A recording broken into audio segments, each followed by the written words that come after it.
త్వరలో బీఆర్ఎస్ నీటి పోరు యాత్ర చేపట్టనుంది. కృష్ణా గోదావరి నదుల పరివాహక ప్రాంతాల్లో పాదయాత్రలకు సిద్ధమవుతోంది. లోక్సభ ఎన్నికలకు ముందే ప్రారంభించాలని యోచిస్తోంది బీఆర్ఎస్.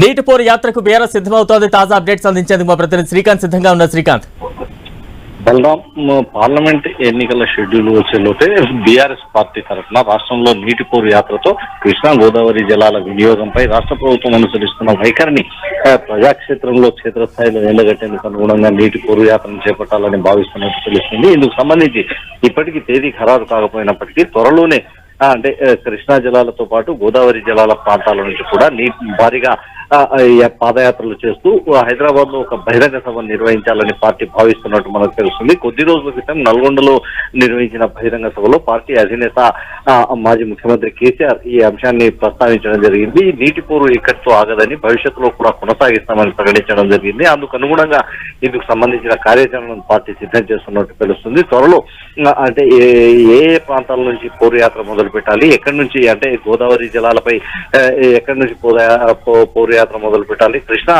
జలాలపై ఎక్కడి నుంచి పోరు యాత్ర మొదలు పెట్టాలన్న దానిపై పార్టీ యొక్క స్పష్టమైన కార్యాచరణతో ముందుకు వచ్చే అవకాశం ఉంటుంది. ఈ రెండు ప్రాంత యాత్రను బస్సు యాత్రలను చేపట్టి హైదరాబాద్ లో ఒక భారీ బహిరంగ సభను నిర్వహించేందుకు కూడా కార్యాచరణ సిద్ధం చేస్తున్నట్టు తెలుస్తుంది. ఇందుకు సంబంధించి త్వరలోనే స్పష్టత వచ్చే అవకాశం ఉంది. బలరాం, శ్రీకాంత్, అంటే బీఆర్ఎస్ నీటి పోరు యాత్రకు సిద్ధమవుతోంది. దీనికి సంబంధించి అధికార కాంగ్రెస్ పార్టీ ఏమైనా స్పందిస్తూ ఉందా?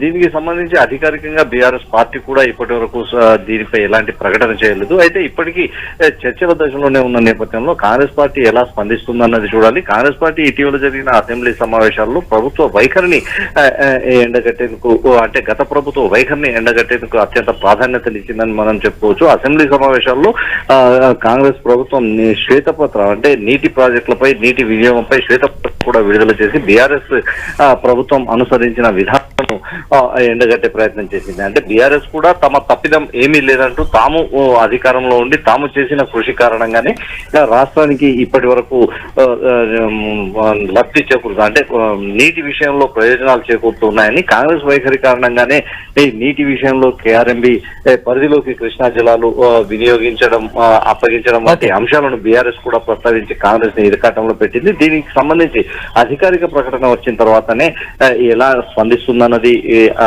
ఆసక్తిగా ఉంది. Balaram, right, thank you Srikanth.